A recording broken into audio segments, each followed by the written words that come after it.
Welcome back, everybody, to episode number 2 of The Heel Turn.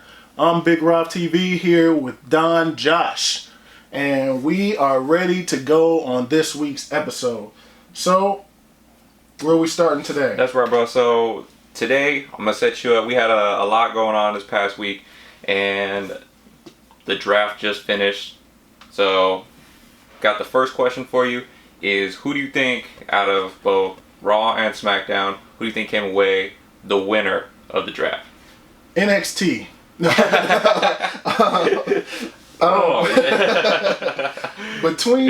Between Raw and SmackDown, I think SmackDown has the stronger, like, the stars. I think they have the better roster, with the exception of, I don't know, I think for the women, maybe Raw, but I think SmackDown overall has the better roster. They have the bigger names. They got Brock Lesnar. They got the New Day as a unit. They got Roman. They got Daniel Bryan. They got the Fiend. They did. I don't know how they did that. I don't know where they came with that, but yeah, that was shocking to me. All the way shocking. That was the one that threw me off. The rest of them I kind of was okay. Well, they were already here, but the Fiend, like, how did that? I don't know how that happened. Especially since he's feuding with Rollins. I'm telling you, man, that Fox money, that's real, baby. That Fox, they get what they want. They pay for what they want, and they wanted the Fiend. And they got him, which I don't know how USA just was like, he's the best thing we've had going for us. Here, you take him. Yeah, exactly. Man, I'm probably going to go in the other direction, and I do love SmackDown. SmackDown was always my favorite brand growing up and everything like that. Mm-hmm. But I think I'm going to take another look at it and say that Raw actually might have gotten some of the better deals, especially when you consider that Paul Heyman is the mastermind right now behind Monday Night Raw. Mm-hmm. You imagine like what that man can do if you give him, obviously Seth Rollins is already on there, but you're looking towards the future. They picked up Andrade. They said, go ahead, Andrade and Selena Vega. Mm-hmm. That man has got world championship written all over him. Agreed. Another one is Aleister Black. Like, I did not see Aleister Black getting moved over there, but new submission. This new submission. What was he calling it? I can't remember what it's called, but I know it didn't look. It didn't look like it felt good. He just looks so. I don't know. He just looks so poised when he's doing it. Like he's been doing this his whole life. Yeah. So and that's a real nice addition. Him and then just some of the staples. You have Becky. Like Becky's gonna be a huge draw all the time. You got Charlotte.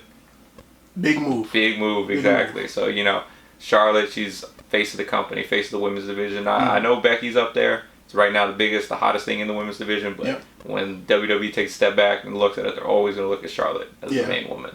So that, and then just some veterans. They got Samoa Joe. Out there, and then Big Rey Mysterio. Yep. Whenever his arm and Dominic ready to go. Which I don't understand that either. Yeah.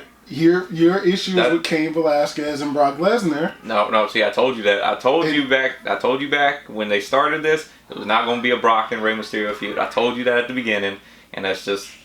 I don't think WWE really wanted that. Not in 2019. Yeah. Not again in 2019. So that makes sense. But overall, I'd have to say Raw came away as the winners, and the OC. They got the OC. Yeah, they did. So I mean, SmackDown got the New Day and everything like that. Arguably the bigger name, push more merch and everything like that. But I like the OC if they can keep them looking a little strong this time. We didn't see. I know we had a few different supplemental drafts after Monday night. Yeah. What I noticed was that there's no Usos. Yeah, they still haven't been picked up. Yeah. And there's no with the Usos. There's no Naomi. That's which true. I feel is a big part of the women's division and a big part of the tag team division. So it's like, where do you think once they return, where do they go? They got to go to SmackDown. I think just because right now it looks like they stacked I can see them setting up the next feud on Raw. It looks like it's going to be the Viking Raiders, and supplemental draft they just selected AOP. Yeah. AOP's heading over to Raw. Mm-hmm. So another thing that I'm thinking is where Raw became the winners. And you can have those two behemoth tag teams just banging it out against each other. That's money right there. And that's going to be a great feud. So I'm thinking the Usos got to be going to SmackDown. And then Naomi's probably going to roll over there as well. Yeah, they tried to keep it real life couples. All the real couples together. So which is she's real going to nice. go with... Yeah, they managed to keep Bobby and Lana together. That was real nice of them. Yeah. They need to split that up. Kept her there. It was real nice of Vince. Good for him. Now that the draft is all settled, all the pieces are settling in. What are 2 feuds that you'd like to see? Give me one from the men's side and one feud from the women's division. You know who I want to see get her shot, and I would like to see, and I know SmackDown's already happened, so you know it's probably not going to happen right now based on the results of SmackDown. But I would really want to see Dana Brooke get her shot at Bayley. Okay. I feel like Dana Brooke is kind of talented, and they just maybe her personality isn't good, or maybe her mic work isn't good. Yeah. But I think with her athleticism, I think her and Bayley could probably have a good match. And, you know, Bayley's full heel, we'll talk about that. But Dana Brooke she doesn't have one heel or face right now. She doesn't really have anything. I feel like they should build her up and let her, everybody else has got a shot. You let Lacey Evans debut into a title feud. That's true. So why can't Dana Brooke? I would say, like, Dana Brooke, like, people forget, like, how good she was in NXT. Exactly. Like, maybe not main event level star, but she was very good in NXT. She was one of the top women heels with Emma. Emma, yeah. So, and then it's like you remove Emma, and then Dana just falls. So I would like to see, I really would like to see Dana Brooke get her fair shot at the title that everybody else has got but her. Sure. It's fair. What about you? For me, I would say women's side. I'm looking at Monday Night Raw. I think we need to get Asuka once they finish up this title reign, and if the Kabuki Warriors are going to stay together, I'd like to see, in some capacity, I'd like to see Asuka continue her feud that she had earlier this year with Becky Lynch, because Becky needs to get her win back, like her singles win back, to really show her dominance over Asuka. Or it can go, a few pay-per-views or anything like that. Or if they ended up splitting up, I don't know how they would do it, and I don't ever see Vince McMahon making a move like this, but somehow having Asuka and Kyrie feud with each other. I feel like that's something that we didn't get to see in NXT, and that would be a beautiful matchup right there that those two can do. I agree with that. Also, I want to see The Miz step away from the mic and get into at least the Miz and Shinsuke. Yes.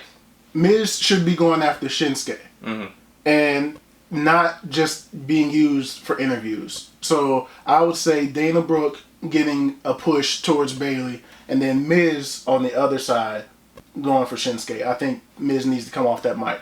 Yeah, and he's got to act like he wants that record-breaking Intercontinental Championship reign. Exactly. I feel you on that. For me, I'm also going to stay on Raw again for this one. And this one more just for my personal, what I'd like to see happen. And I want them to bring back a match they had back in NXT. I want to see Andrade and Aleister Black on the main roster having their match. Maybe if you had to, maybe throw the United States title in there between them. I think that'd give it a little bit of prestige, even though the U.S. title was basically just a throwaway title anyway. I just think that'd give it a little bit of prestige, give them a reason, like the fans and Vince, a reason to care about pushing those two. Yep. And make that title important at the same time. Exactly. Like, you got two just heavy-hitting work-centric guys just going after this one title. I think that'd be a perfect feud to start off with, but probably work it down a little bit further down the line. And plus, you just got Andrade, Aleister, and Selena. I know that, Zelina and Aleister are actual married couple in real life. I think they all got great chemistry working together. Do you add the women into it? Because Charlotte is with Andrade. Yeah. So do you add the women's feud into that as well to then... Just to kind of blur the lines a little bit? I would do that. I can't see it happening only because, again, I don't think Vince sees the way certain couples. He has a vision of how certain couples should be, and I don't think he sees Zelina with Aleister on TV. Yeah. And then at the same time, Charlotte could probably get a good match out of anyone. Selena is very good with what she is given, but working like the WWE style match against Charlotte, I don't know if that's going to be as well received as like her match with, I don't know if you ever saw with her Piper Niven in Worlds Collide. They did the Worlds Collide tournament earlier this year, and she had a phenomenal match with, I think she had a phenomenal match with Piper. But that's a little bit more free reign as opposed to the WWE pay-per-view regular weekly show work. You know, if Triple H is over it, then it's going to be good for the most part. I hope it is. I would love to see that. I would love to see them as the females, but I can't see it happening. So besides the draft taking place on Raw, quick recap of Raw, at least the important angles of Raw. We saw the Viking Raiders pick up the tag team titles over Rude and Dolph Ziggler, who's my boy, who I'm representing today. But what are your thoughts on the tag title match? I thought it was a really good match. I thought everybody played their part really well, and you can see that the Viking Raiders, they might not be over with their promo work or even like their entrances, because the crowds are usually dead whenever you see them coming out. It's like, Viking Raiders, whatever. But as soon as the match gets going, and you see how talented these guys are, the crowd can't help but start getting into it and really feeling it and erupting. And that's what makes their matches so much better, is the fact that the crowd involvement, they can't sit on their hands. These guys will captivate you and bring it and just have everybody on their feet by the end of the night with their matches. They've won me over because, you know, of course, from them being in NXT and we watch them come up and everything. And I still don't like that they're not the War Raiders. But whatever. Everybody's going to get a name change when you come from NXT unless you're Kevin Owens. They've won me over. I thought they were just kind of like almost like Heavy Machinery. Heavy Machinery gets the crowd involved and everything, but they're not a team that I see is going to get a title push anytime soon. I kind of thought, though, I almost called them the War Raiders. the Viking Raiders were in that same vein. But looking at how athletic they are, I keep saying athletic, but those are some big dudes. And they move really well in the ring. Mainly, I can't think of the name, but the bigger of the two. I don't remember. Hanson and Rowe is what they're called. Eric and Ivar is what their names are. I don't know which one is which, though. Yeah, me either. But, you know. I know which one, the bigger of the two. Exactly. He moves quick and does a lot of moves that he shouldn't probably be able to do at that size. And I'm kind of shocked in a way because I was expecting... I didn't expect them to have Rude and Ziggler lose so quickly. I wasn't expecting that, but the Viking Raiders have proven that they are worthy of the title. So I'm not mad at the result. And I like the little promo work they did afterwards, where they referenced their championships in New Japan and they referenced their championships in NXT and Ring of Honor, and it gave them a little bit of credit. Like, it's not just like, we're undefeated, but we're not just undefeated here. We've held titles in other promotions. We've held them all over the world. This is a credible win for us, and it's just another step for us. I thought that was awesome. And I think they need to do more of that, especially for the guys outside of WWE and everything like that. So, but I think my biggest shock after that was that they didn't split up Rude and Ziggler after that. That was good. They drafted them over as a team to smack. Now that was just smart. That's just smart. Like, let me pick up 2 picks real quick. As opposed to. I'm not mad at that. I would have been like, here we go, typical WWE. If they had been like, we're gonna have them turn on each other and split. Exactly. But drafting them as a team. They might still do that, but at least it looks smart, like for Fox. To do that. What did you think about?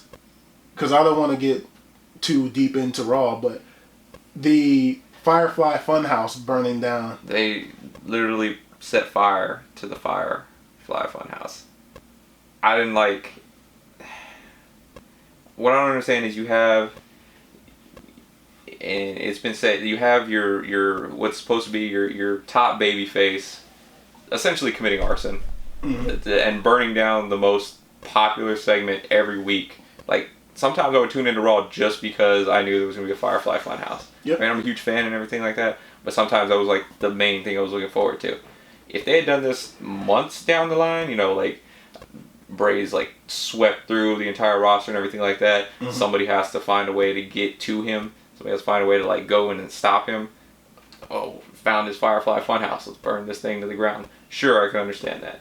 Yep. But 2 months after his debut or whatever, 2 or 3 months after that, Seth Rollins goes in there, looks right down the camera lens. Just said, it was so terrible. Burn it down. And I was like, oh god. That was such a whack moment. That was so bad. And he's just doing what he's told, but and then he just lights a table on fire, flips it over, and destroys the rest of the career he had as a babyface. You even in such a terrible angle, I still think that Bray did a good job in it. Oh yeah, it's like absolutely. He came up and, why are you doing this? Like I felt it. Yeah. I was like, I thought there was going to be something cool come out of it. There's not. He burned down the damn firehouse. But I mean, I was hoping for it. You know, I was hopeful that this would drag on for X amount of time. Now it just seems like I don't know if WWE knows what they're doing, if they know that they messed up this bad, but Seth is not going to get any kind of cheers. I don't see it happening. Not anytime soon. Not until they turn him heel. He does a great job as a heel because he's a great sniveling, conniving heel, and they over time just wins people back over with his wrestling because that's what he did the first time. That's the only way you're going to get this man cheered again. It's funny that they can see that Charlotte doesn't work as a face as much, and they switch her. They'll switch her. They'll let Charlotte get a little face momentum, and then get her back. Get her back over here. Yeah. And she's back to being heel again, where she should always be. They did the same with Ric Flair. You know, Ric Flair every now and again come out. Yeah, he's just so good. You can't hate him. Yeah. But then, just when you think, oh man, Ric Flair, this guy's good, he's uppercutting you in the nuts. Yeah. And then he's right back over. And they do this with Charlotte. They do it so well. I don't know how you don't see that with Seth Rollins. Like, this guy, when he had his heel run, when he hit, what was it, Ambrose in the back with the chair? Reigns. Yeah, hit him in the back with the chair and turned heel and had the J&J connection and all that. That was great heel work. The tightest security team. Yeah. J&J. You had that, and then you had him stealing the title basically from Brock. That was great, yeah. And then you make this guy happy, and I'm gonna be the face of the. Yeah. No, be evil. That's who you are. Like I don't get. I think they're making the mistake right now with Bray. Like, this guy is your moneymaker. He was. Yeah, it was. Yeah, like, you're really turning your fan base off. I don't know who this is for. I don't know what they think is happening. We want a very specific thing. All we want is to see him. Now that you put him in the title picture, put the title on him. Yep. That's it. He's been looking dominant, and now you have him look like a fool after Hell in a Cell. And then you draft him to SmackDown, but he's still feuding with... I don't know how... So is he going to take the loss at Saudi Arabia? I mean, if you look at how it's drafted... He has to. Like, he has to lose, right? You can't take... Can you take the red belt over to the blue brand? But, I mean, if he wins, do you switch them? Because he has to be where... Yeah, I know. It's confusing. I guess if I had to fantasy book it, I would have Bray win the belt at Saudi Arabia, take it over to SmackDown, and then have some kind of angle where he doesn't need this belt. There's no need for it. He's taking it off the babyface champion. For some reason thinks nobody deserves this belt. Destroys it. Boom. No more Universal title. Bring back this guy? They can bring it back. The Monday Night Raw can bring it back. Whoever's in charge over there can bring it back.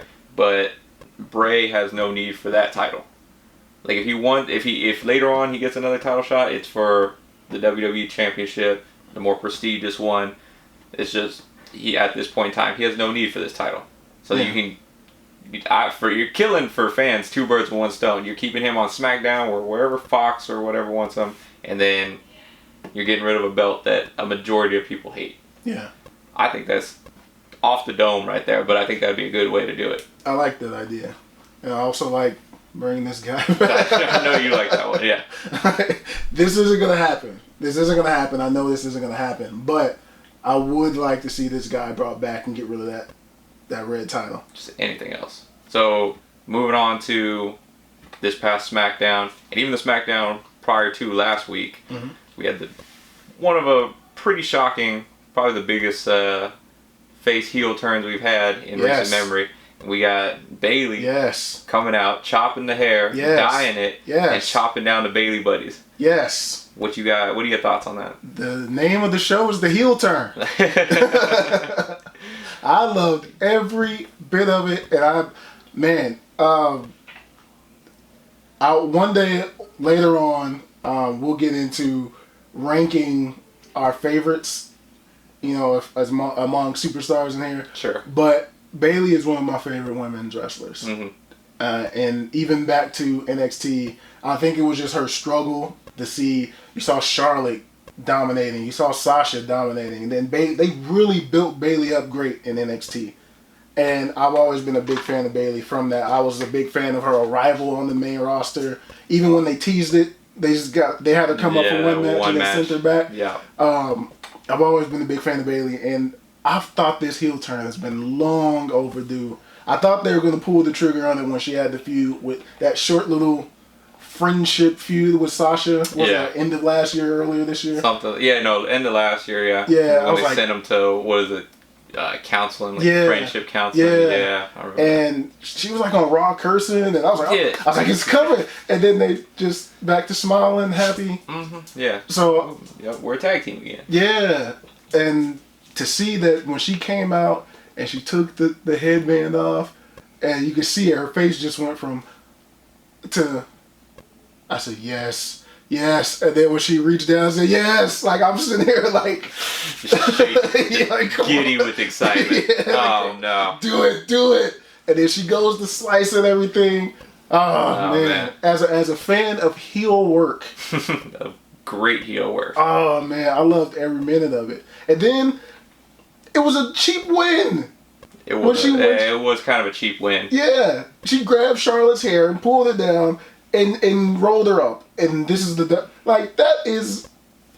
It's a heel move, yeah, but it's not as dominant of a I turned heel, now I'm this badass character, and I think they're gonna progress that with what just happened this past SmackDown with Nikki Cross. Yep. I think she's gonna get the whooping, even if it's with Sasha helping out. I think Bayley's gonna look like a dominant heel, a dominant boss, taking this girl out. Me though, I mean, and you're correct. The heel work, phenomenal. Everything she did, slashing those Bayley buddies. But I don't know if you saw that video of that one guy who was making the rounds, filming his son watching Bayley, and he was just on the stool, just crying, just bawling. That was me on the inside. Because for me, Bayley was one of those just super baby faces.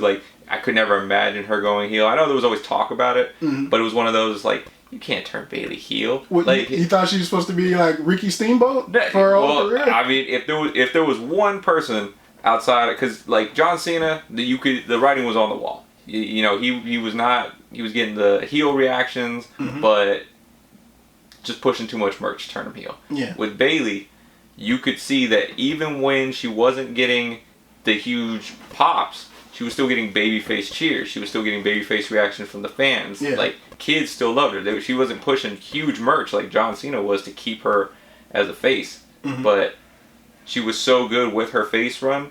Not in WWE. No. In NXT, you could, theoretically, you could not see them doing anything other than having her be a face her entire career. Or for me, anyway, that's what I saw. And it was, did I see this coming?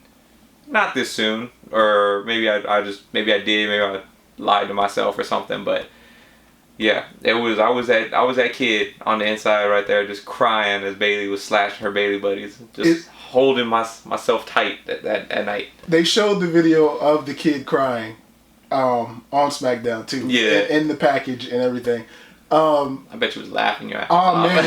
Oh man, I'm dark on the inside. I don't know what's wrong with me. The emotion that this is bringing out from as far as that kid from you, from me, this may be a reach. What I'm about to say, but is this the women's equivalent of Hogan? Hogan.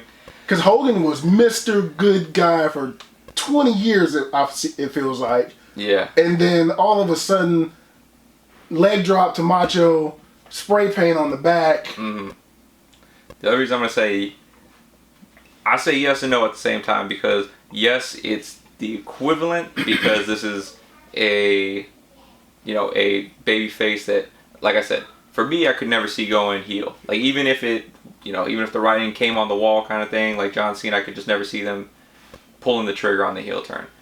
But at the same time, it's definitely a no, because she was nowhere near the top. Like, Hogan, ran, he was the top. He was, when you thought of professional wrestling, you thought Hulk Hogan, you thought Thunder Lips, the Ultimate Male.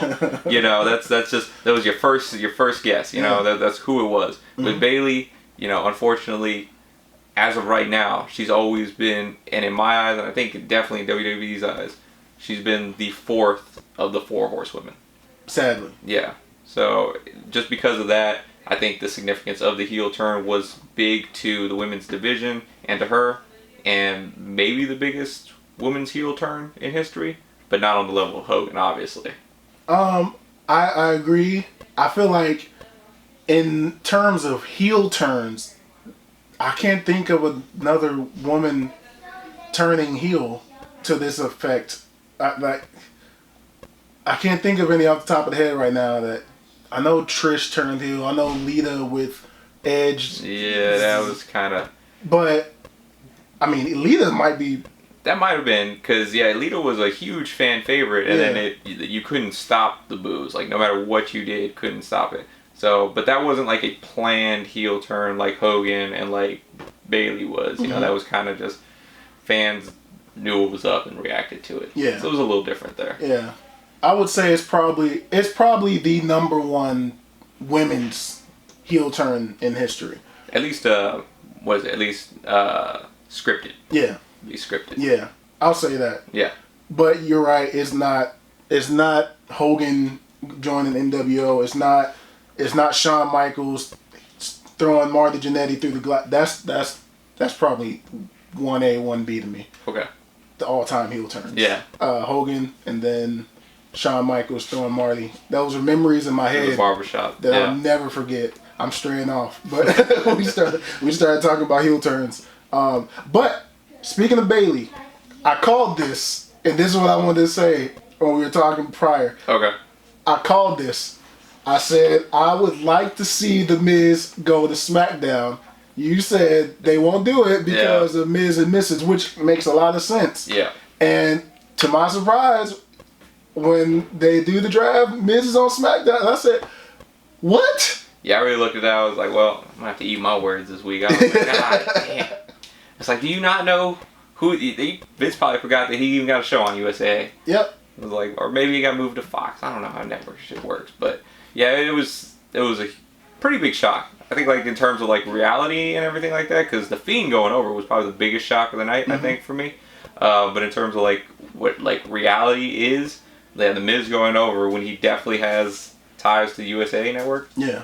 That was, I was really shocked. I was actually shocked as well. I mean, I called it, but also once you explained the whole, he's got Miz and Mrs., he's tied to the USA Network. Yeah. I was like, damn, that makes sense. I need to chill. But then when it happened, I was like, he should be over there. They obviously saw the video. Yeah. Obviously was watching. They watched this. Yeah. See, they said, that guy knows what he's talking about. Let's draft him over there. I'm glad that he's over there, but man, that Bayley heel turn, man, that was stuff that I think that's gonna be one of those memories. It ties into the reaction with the kid. The reaction with the kid is the same as when Miz beat Randy Orton for the world title, and the little girl was in the audience, and she had the mean sad face. I know what you're talking about. Yeah. That kid crying. Same reaction. They're gonna show that on every future Bayley package, as long as she's heel or something like that. Yeah. You're gonna see that little boy crying. to add up to her level of evil. Just like when Miz did it. Yeah, that was true. everything. And Miz played off of it though, and look at this little girl in the audience and all that stuff. Mm-hmm. But I thought they executed that well. I liked how they kind of threw Sasha in with it, and keeping them like best friends. But eventually, Sasha's gonna want that title. Yeah, I feel like they're kind of setting that up now, but a little further down the line, I just don't know who's gonna. Because again, they're not very good at the heel versus heel dynamic. So are they gonna? It's too soon to turn Bayley back face. Yeah. But I really want to see the Sasha Bayley feud on the main roster. I just, depending on how well Bayley's heel work is, because like I said, I didn't think I'd ever see it. Yeah. I guess could set up like who plays the heel and who plays the face dynamic, because I'm really excited for that feud.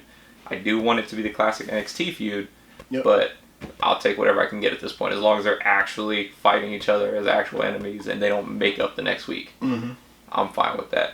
But what'd you think of her explanation this past Friday, like for why she did it? How do you think like that interview with the Miz and everything went?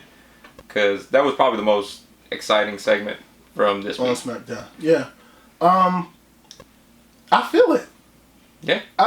But again, this is me, biased heel fan. But it ties into what you were saying. They treat her like she's the fourth horsewoman. The fourth horsewoman. So I would be upset with that too. What would you say? It'd be Charlotte, Sasha. Well, no, I think it was right Charlotte, now. Becky. Yeah. Sasha. Bayley. Yeah. When at times I would argue Bayley could have been number two. Number two, yeah. And Charlotte has. I get that her last name is Flair, and people are going to say that she hasn't earned anything because her last name. You just got to hand it to her. But Charlotte is clearly the best women's wrestler, and clearly history probably. Yeah, in the WWE history. There's no debate about that. She's earned her respect. Absolutely. So Charlotte is number one as far as horsewomen, and as far as anybody. Yeah. But I get at times it was Sasha, but Bayley had some really good runs. Some work again. I mean, that first match against Alexa Bliss with the kendos. Yeah, she didn't know how to use a kendo stick. That was kind of ignoring that one. Yeah, she's had some pretty good runs. I feel like she's done a lot of really great ring work. She's sold some good merch. I would think. Kids love Bayley. Yeah, loved Bayley. I got a Bayley shirt. Yeah. So I almost ordered a few of them. I'm a child. Whatever. Well, hey man. Yeah, man. Whatever. I have some Naomi stuff. Don't judge me. I'm not. Don't judge me. He's feeling the glow over here. Yeah. What's he supposed to have? But I think that her argument is valid because the fans are out there treating her like number 4, and she's going out there giving her blood, sweat, and tears every week, only to be treated like an afterthought. Mm-hmm. So I did all this hard work for you all. I did these. I got these balloon buddies of doing all this stuff. I'm trying to be a role model. Yeah. And you just turn your back. You don't care. Yeah. Everybody reaches that point of frustration. Yeah, she was like, y'all just want hugs and stuff like that. Yeah. That was true. I felt it too. I thought it was a good explanation and everything like that. The only thing I didn't like about it was she was saying, like, I broke down when I lost my title. I went back and nobody was back there. I was like, and I heard someone else say, like, well, I mean, can't be mad at the fans for that. The fans aren't allowed backstage. like, sorry about that. Like, nobody was there for me. Yeah, there's security for that. Yeah. But and then other than that little plot hole right there, good explanation. I was with it all the way up until she said, "Life sucks, and then you die." I was like, that's straight out of Vince's mouth. He said it already. I was like, she's either channeling, and I hope she wasn't given the script that actually said that. I hope she was like, okay, I'll pull that out. Vince said it one time. This is probably a perfect time for me to bring it back. But if she was scripted to say that, I could just see like Vince just working her mouth like a puppet. And that was the only thing I was like, oh, it's like, oh man. My wife thought that was great, but I was like, that's Vince though. That's what he said that straight up. I thought that was the gut, the shot to like the ribs. Like, oh, she's turned bad. Then she says, "It's like, ugh, you gonna say that?" Yeah, like that's kind of That's low, man. I get it. No, yeah, like I said, it was good. It was like it was a good way to end that part. But I just had to step back and cringe a little bit. I was like, damn it, I know where that came from. Yeah, that was my only thing. That was petty, but it was my only thing. Yeah, I mean, it worked. But I think that going back to what you said about I went backstage and nobody was there for me. Sasha was sitting right next to you. Yeah, right.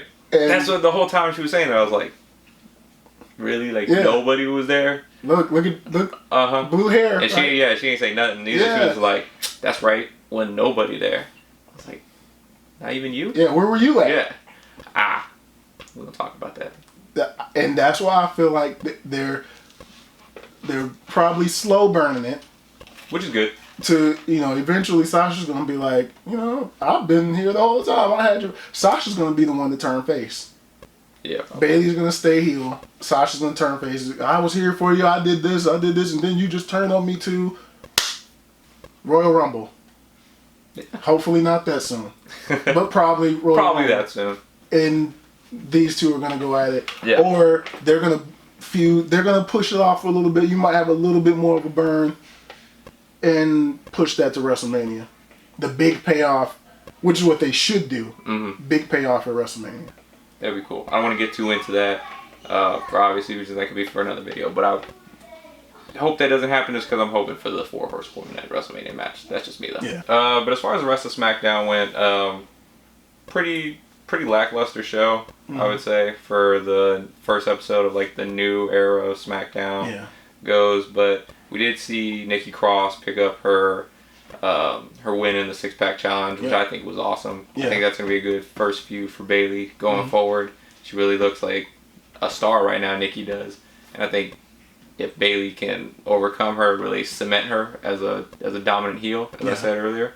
And then other than that, the only thing of any real note, I think, was the tag team match at the end of the show that closed with Daniel Bryan and Roman going over Shinsuke and Baron Corbin, which I guess the only thing for me is, why is Daniel Bryan the face all of a sudden? I don't know. I really didn't like the way that angle ended. I thought that was going to be Daniel's tricking Roman and then kind of goes back with Rowan and Harper. And I don't want to say they form a stable or anything, but I kind of thought Daniel Bryan was going to screw Roman over somehow, and now they just completely turned him face. I don't get it, but I mean, I guess they need some faces on SmackDown, maybe. Not really. Daniel Bryan was doing great heel work. They actually need a pretty good heel. I know they just drafted the Fiend, but Fiend, Lesnar's not there. You got Baron Corbin. I mean, he gets real heel reaction. Yeah, he does. So, that was a good pick. I think that was a good pick. Yeah. To get him over there. Mm-hmm. He is the King of the Ring winner. I actually like that pick for him going over there. For everything else on SmackDown, I did say earlier as far as what would I like to see moving forward. I was impressed with Dana Brooke. I kind of thought the angle of Carmella and Bayley being best friends in like real life and how they came up from NXT and all that kind of stuff, I thought that was going to play out more in that 6-pack challenge match. Oh yeah, that would be good. And I thought Carmella would have been the one to win it. That was my pick prior to the match. I thought Carmella was going to be the one to win it, and they were going to play off of those two being friends and why are you like this, Bayley, and that kind of deal. But they didn't do it. So I still like Dana Brooke. I thought she impressed in the match. But I'm not mad at Nikki Cross winning it. She did have the most energy. She is on a roll right now. Yep. Where's Alexa? I don't know. She seems like it becomes more of the Nikki Cross show when it's her and Alexa. Yeah. Because their matches usually have at some point Alexa gets bumped off the apron or something, and then Nikki pretty much carries the match for a while. So I hope she's good. I hope she's all right because I know she's had a few injuries and everything like that.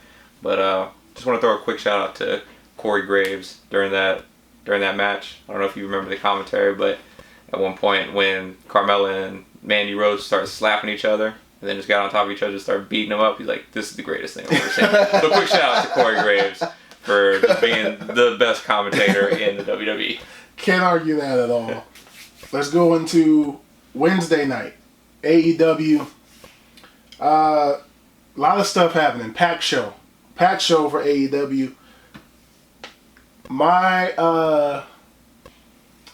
thoughts are a little, probably different from a lot of people, but I'll give it to you as far as what excited you, I guess, or the highlights from AEW for you. For me, the biggest highlight of the night was definitely the Lucha Brothers, and that's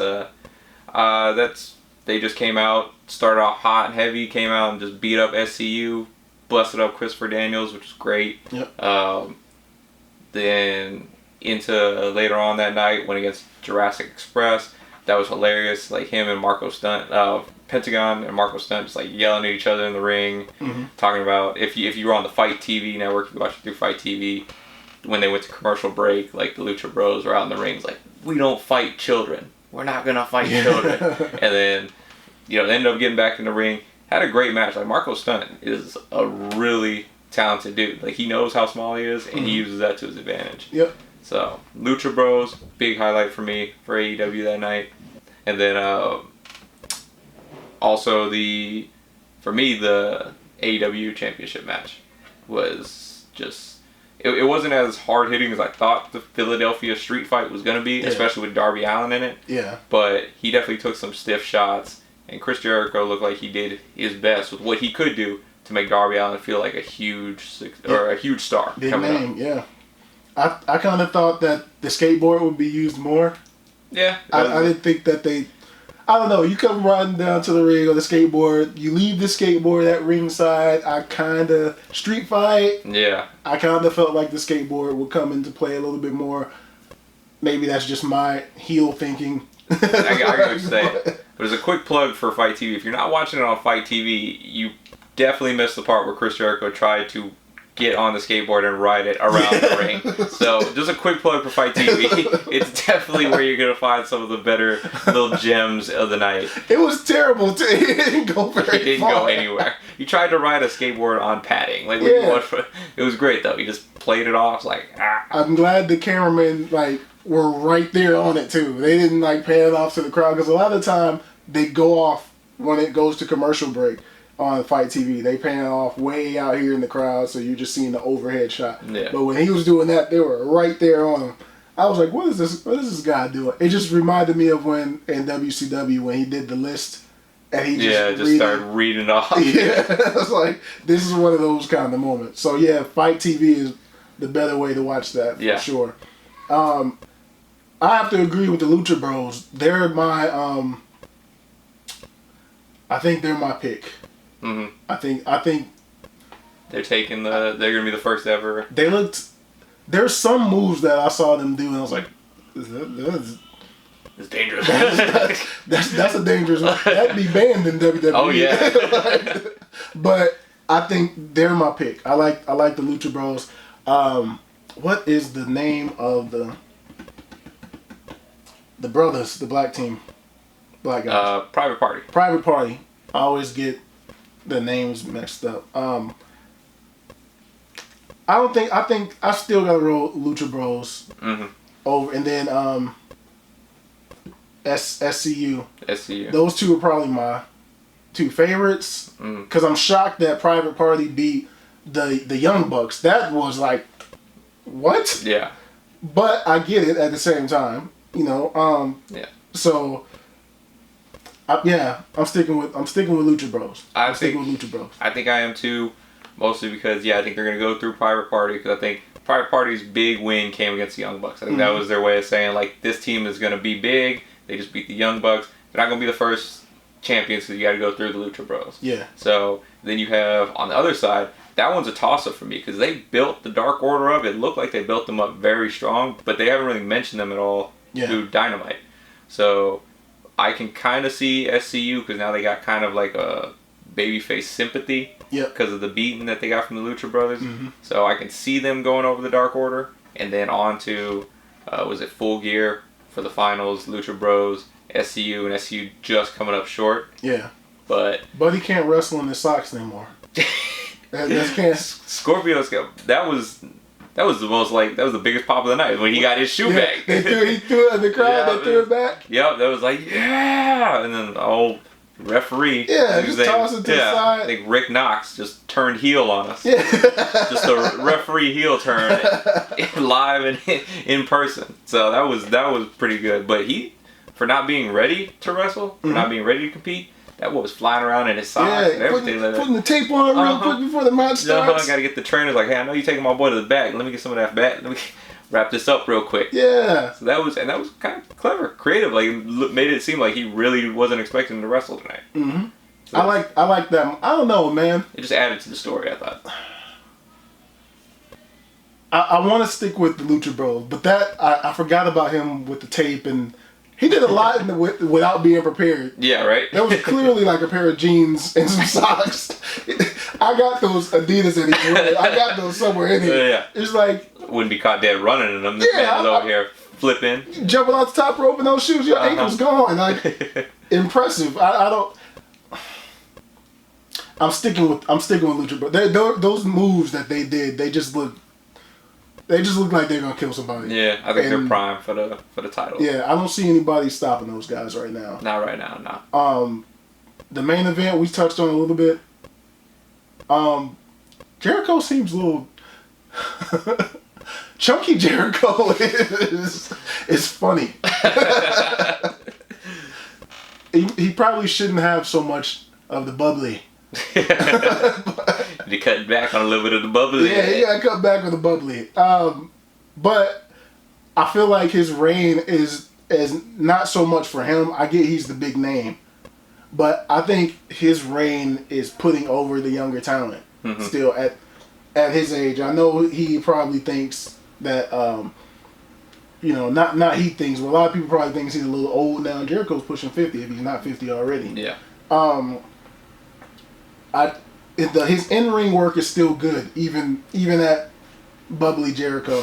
His ring work is still good, but I feel like he's putting over the younger talent. Yeah. Great. They're going to get that rub from him, and then you learn from one of the greatest of all time. I don't know why people don't put him in that conversation a lot. Yeah. But you're learning from one of the greatest, and he's just helping the company move forward. Yep. Yeah, his title reign is just to get eyes on the product right now. Once it's established, very, highly established, whoever takes the belt off him is going to be a big deal. Mm-hmm. And it's going to look real good. Just real quick, touch on Rhea picking up the win over Britt Baker. Yeah. Which you and me talked about before the video. Thought that Britt was going to take it, especially going into her hometown next week. Yep. Of Pittsburgh. I really thought... Rhea's really small. She is. And it looks like... I know the underdog story has been told before. We spoke about Rey Mysterio a lot of times, but it looks like she can't even slam a lot of the people that she's going up against. Yeah. And the whole match, I felt like Britt Baker was just about to just destroy her at points. And then she countered it, and that was one of the better matches of the night, actually. Yeah. They're going back and forth. But, man, I really felt that Britt was about to steal this one the whole match. And I guess that's good wrestling, to draw us into it and make this could happen. This title change could happen quickly. And I really thought that there was a few of those near falls that was like, there's no way that wasn't a 3. That's true. So I don't know. I thought that was good. I don't see Rio's reign too long. Especially if Awesome Kong comes back and goes for it. It was good enough. Not just her reign, her career. It was a good run. It was a good run, Rhea. Yeah. We will remember it fondly. You're not going to pull some of these things that you pulled off on Britt Baker. That's true. Against Awesome Kong. Yeah, you're not going to roll up Awesome Kong. Not at all. Also, real quick, because we got to touch on it, because it's too big of a tag team match not to mention, but Omega, Hangman Adam Page versus Pac, John Moxley. Mm-hmm.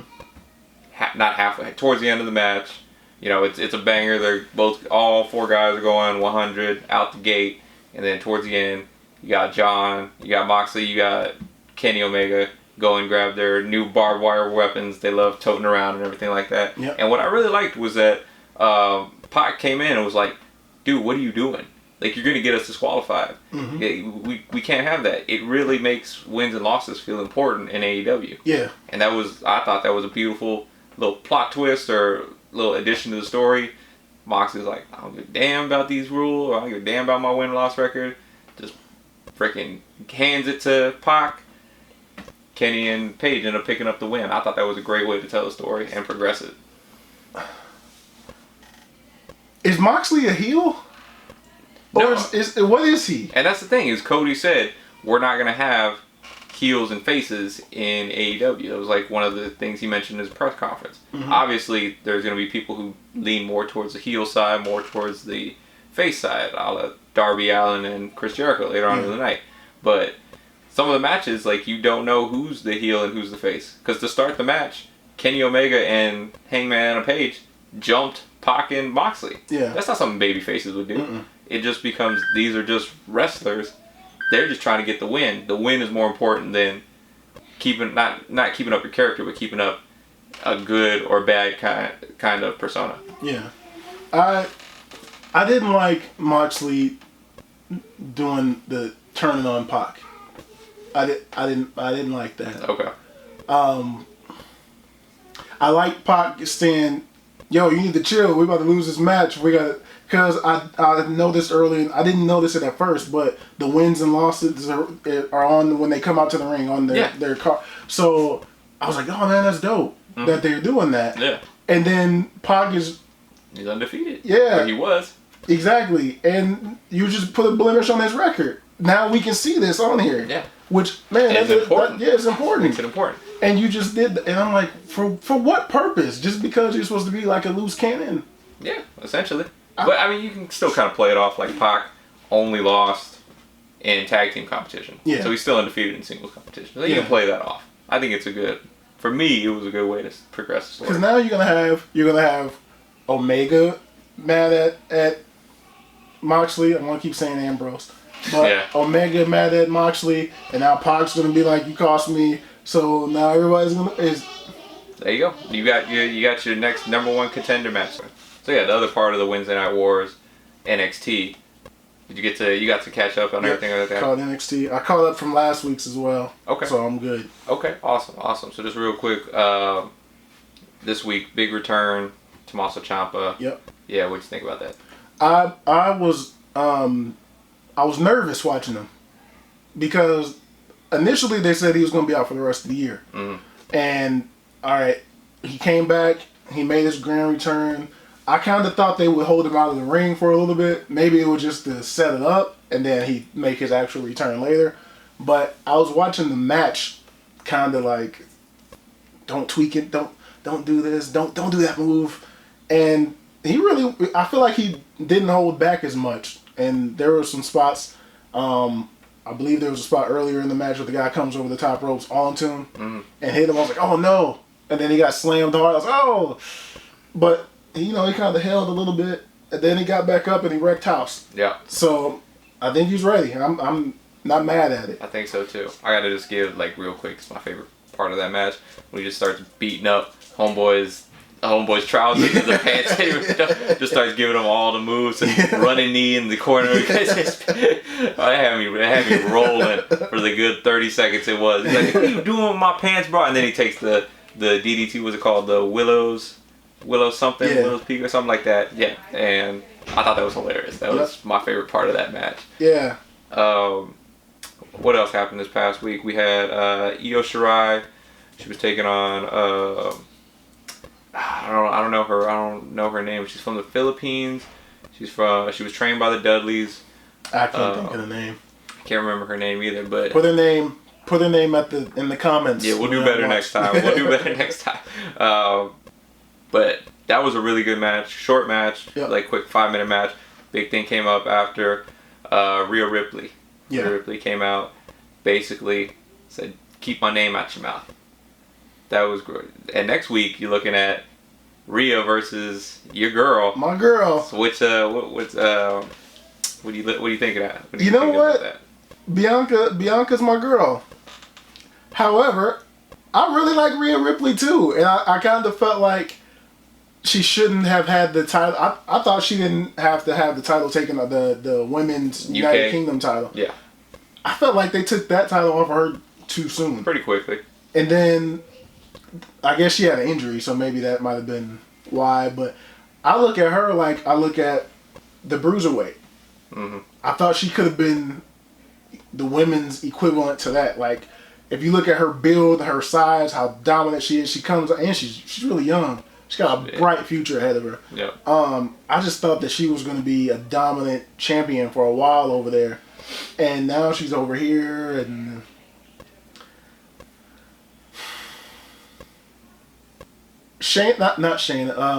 Bianca has had 2 opportunities against Shayna already. Yeah. And she came up just short each time. Yeah, Rhea is probably the next best option to go against Shayna. Yeah. It's time for Shayna to go, man. Think so? I think Shayna doesn't need to be down there no more. They need to move her up to the main roster at this point. Shayna's been she's a 2-time women's champion in NXT now. She had dominant runs. It doesn't look like, I feel like it's Asuka over again. Mm-hmm. Whereas, Asuka just kind of, nobody can beat me. I'm out and drop the belt, and I'm on Raw. Yep. To have my career fucked over.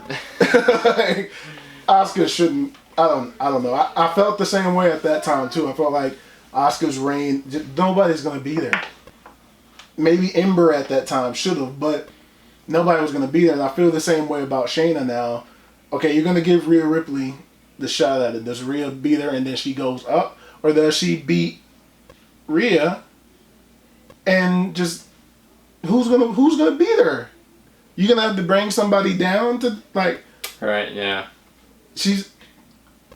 I don't know. She's a great women's, like, I'd say she looks better than Ronda.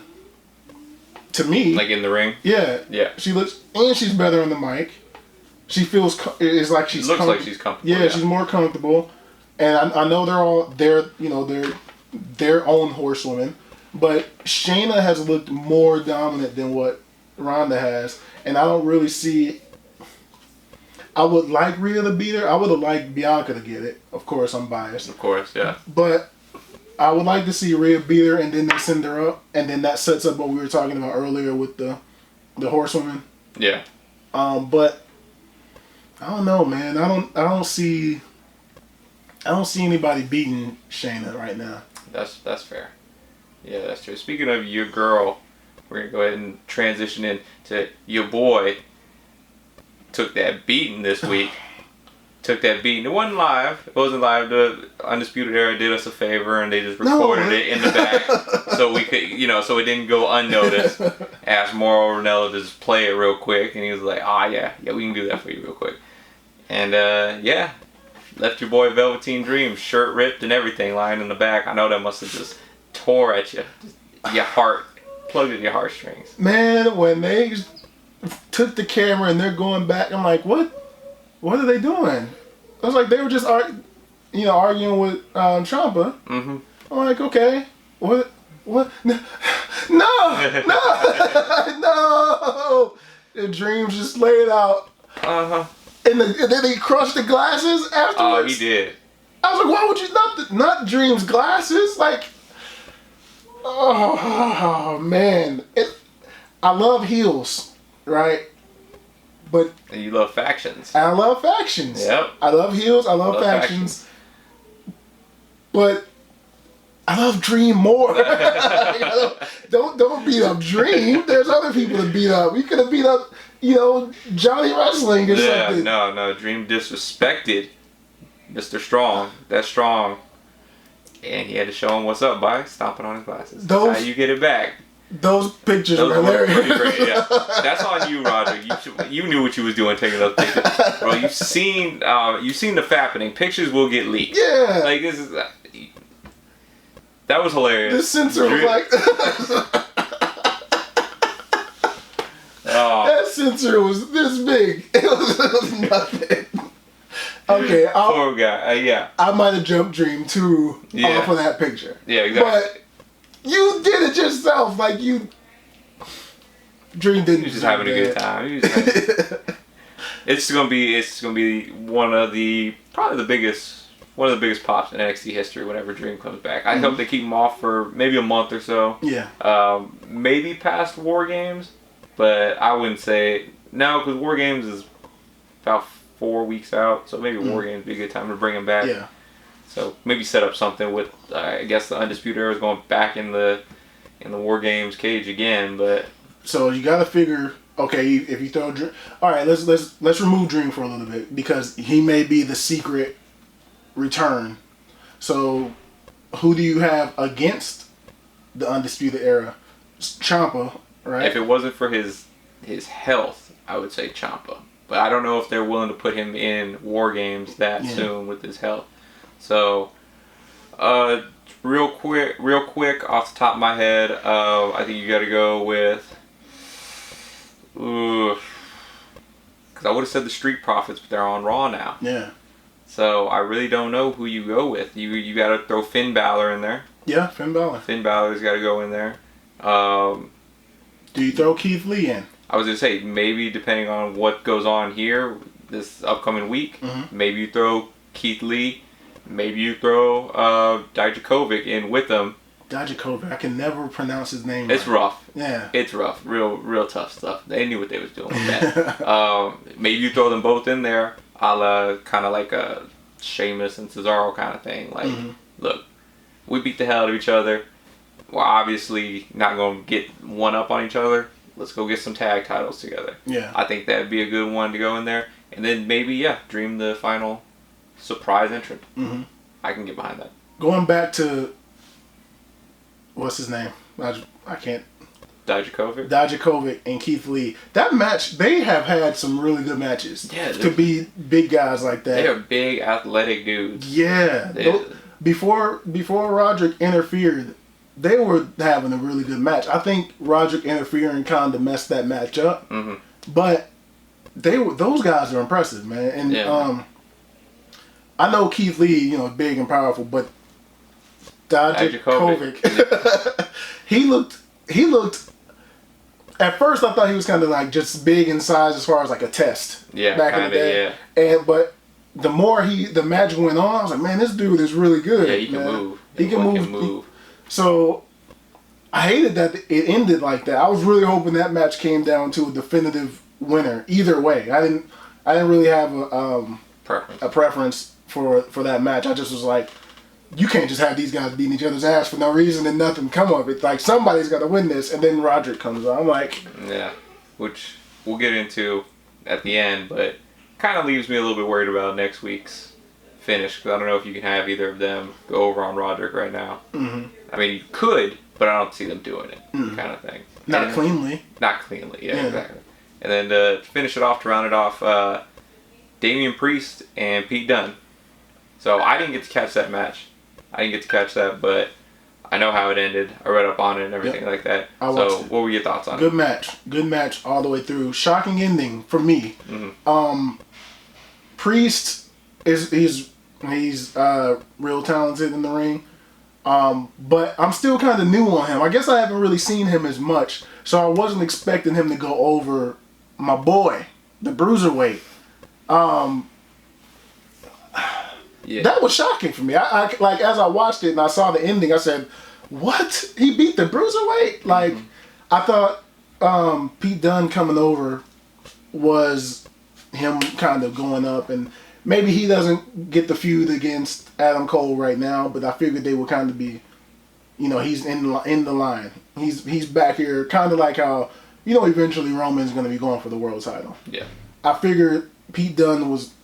He's going to do his own little thing back here for a little bit, but eventually he's going for the gold. Okay. And I didn't expect him to take an L to Priest, but overall that was a great main event. I thought it was a really good match. It went back and forth. At points it looked like Bruiserweight was going to win it. And I love those matches. I don't like squash matches so much, or when you have one guy getting his ass beat the entire match and then just quick roll up. I like where it could be like, oh man, and the whole time you're just kind of like,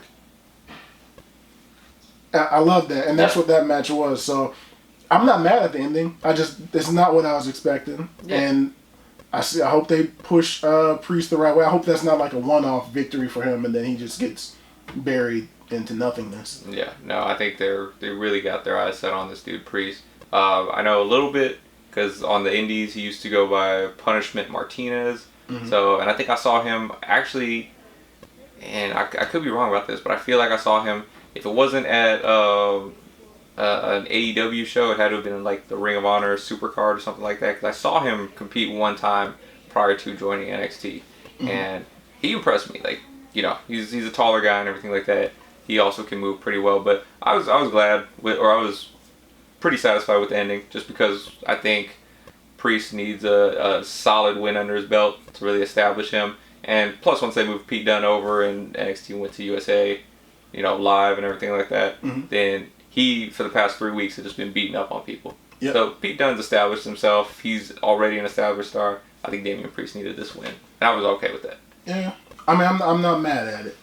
All right, so to wrap things up this week, we're going to introduce a new segment. We're going to call this the Fast Count. All right, so putting 2 minutes on the clock. Let's go ahead and get into the Fast Count. Ready? Let's go. All right, so starting off with you, just want to know, with AEW and WWE now establishing themselves as the two major promotions, who are some of the major talent they should be scouting for right now? Me personally, I would like to see either company, hopefully maybe WWE. I want to see Jay Lethal go to WWE. I've been wanting Jay Lethal WWE for a while. I would also like to see maybe AEW go after Tessa Blanchard, or maybe Emma or Tanal Dashwood go back to WWE. I would like to see her get a better run in WWE. Sure. Sounds good. As far as the Rollins and Fiend stipulation for Crown Jewel, what do you think about the new stipulation that it can't end for any reason? I can't believe that they have to add that stipulation. I can't believe that is even. It's stupid. It's the stupidest thing I've ever heard of, because Hell in a Cell shouldn't have ended for any reason. Exactly. So I'm looking forward to this Falls Count Anywhere match being counted out. They go out someplace they're not really supposed to go, and the ref throwing it out anyway. Definitely. That's what I'm looking forward to. Next week, looking at NXT North American Championship. Got the triple threat: Keith Lee, Dominic Dijakovic, and Roderick Strong. Who you got coming out as a winner?